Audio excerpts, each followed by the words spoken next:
Assalamualaikum warahmatullahi wabarakatuh. Perkenalkan, nama saya Fanalatul Haliana dengan nomor NIM D1A 019187. Saya dari Fakultas Hukum Universitas Mataram, mata kuliah Hukum Pemerintahan Daerah, kelas C1 dengan dosen pengampu Bapak Yohanes Doni Gonja. Pada kesempatan kali ini, saya akan menjelaskan tentang pendapatan asli daerah, faktor apa saja yang menyebabkan rendahnya pendapatan asli daerah, serta permasalahan apa saja dari pendapatan asli daerah, serta upaya untuk mengoptimalkan pendapatan asli daerah. Yang pertama, pengertian pendapatan asli daerah.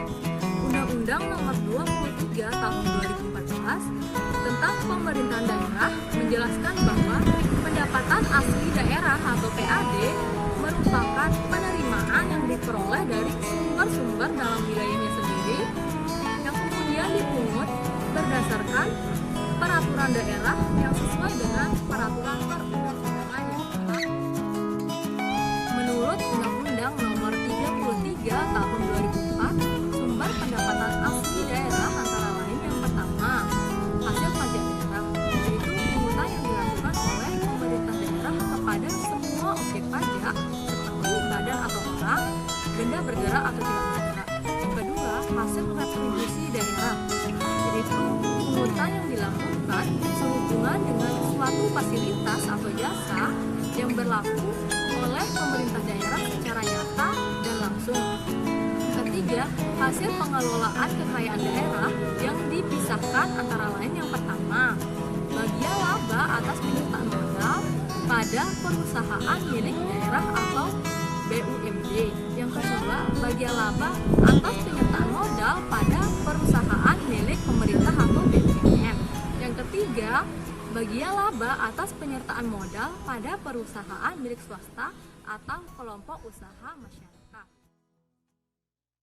Adapun sumber pendapatan asli daerah yang keempat, lain-lain pendapatan asli daerah yang sah antara lain hasil penjualan kekayaan daerah yang tidak dipisahkan, jasa giro, pendapatan bunga, penerimaan atas tuntutan ganti kerugian daerah, penerimaan komisi, potongan ataupun bentuk lain sebagai akibat dari penjualan dan atau penggadaian barang dan atau jasa oleh daerah, penerimaan keuntungan dari selisih nilai tukar rupiah terhadap mata uang asing, pendapatan denda atas keterlambatan pelaksanaan pekerjaan, pendapatan denda pajak, pendapatan denda retribusi, pendapatan hasil eksekusi jaminan, pendapatan dari pengembalian, fasilitas sosial dan fasilitas umum, pendapatan dari penyelenggaraan pendidikan dan pelatihan, pendapatan dari angsuran atau cicilan penjualan.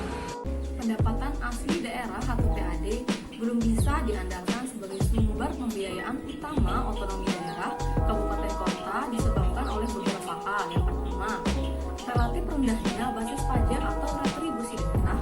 Yang kedua, peranannya yang tergolong kecil dalam total penerimaan daerah. Yang ketiga, kemampuan administrasi pemungutan di daerah masih rendah.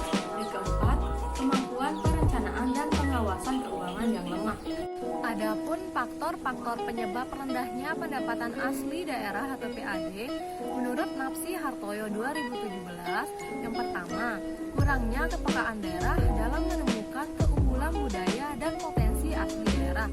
Yang kedua, kesadaran dan kepatuhan wajib pajak atau retribusi daerah yang relatif rendah. Yang ketiga, lemahnya sistem hukum dan administrasi di daerahnya. Yang keempat, kelemahan kondisi sumber daya manusia aparatur.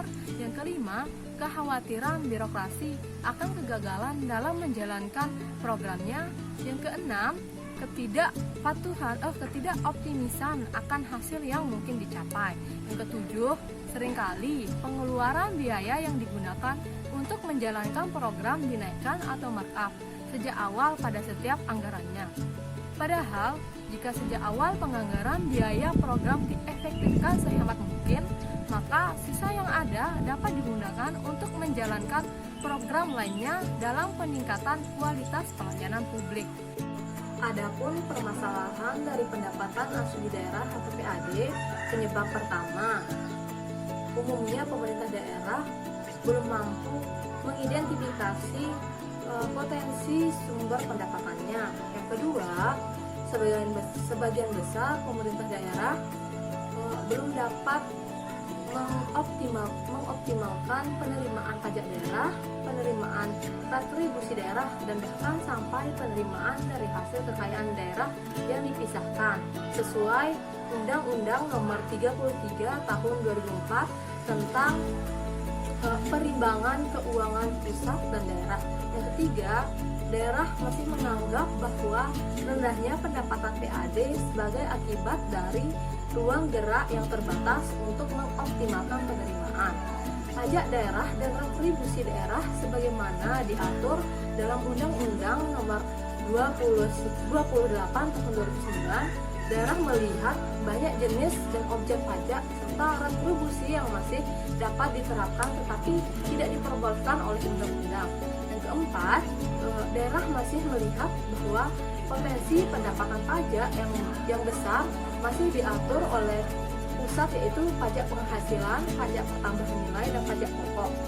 Yang kelima adalah kesiapan sumber daya manusia atau SDM baik dalam kualitas maupun kuantitas. Disadari bahwa dengan sistem yang masih belum sepenuhnya terintegrasi, jumlah SDM untuk dapat melakukan pemungutan pajak dan retribusi masih sangat kurang. Yang keenam, lemahnya pengawasan atas pelaksanaan pemungutan pajak daerah dan retribusi daerah. Belum efektifnya pengawasan ini juga terjadi pada pengawasan kinerja pengelolaan kekayaan daerah yang dipisahkan yang dilaksanakan oleh Badan Usaha Milik Daerah atau BUMD. Adapun upaya untuk mengoptimalkan peningkatan pendapatan asli daerah atau PAD, ada dua cara yang dapat dilakukan untuk memaksimalkan pendapatan yang berasal dari pajak daerah dan retribusi daerah, yaitu menyempurnakan dan mengoptimalkan penerimaan dari pajak daerah dan retribusi daerah yang telah ada, serta menerapkan pajak daerah dan retribusi daerah yang baru. Untuk menempuh kedua cara itu, pemerintah daerah dapat menyempurnakan perda yang telah mengatur pajak daerah dan retribusi daerah yang telah ada, serta membuat perda baru untuk menerapkan pajak daerah dan retribusi daerah yang baru. Adapun dua cara lainnya untuk mengupayakan peningkatan pendapatan asli daerah atau PAD sehingga maksimal, yaitu dengan cara intensifikasi dan ekstensifikasi. Salah satu wujud nyata dari kegiatan intensifikasi ini untuk retribusi yaitu menghitung potensi seakurat mungkin, maka target penerimaan bisa mendekati potensinya. Cara yang kedua yaitu dengan ekstensifikasi, dilakukan dengan mengadakan penggalian sumber-sumber objek pajak ataupun dengan menjaring wajib pajak baru. Sekian materi yang dapat saya sampaikan. Kurang lebihnya saya mohon maaf. Wassalamualaikum warahmatullahi wabarakatuh.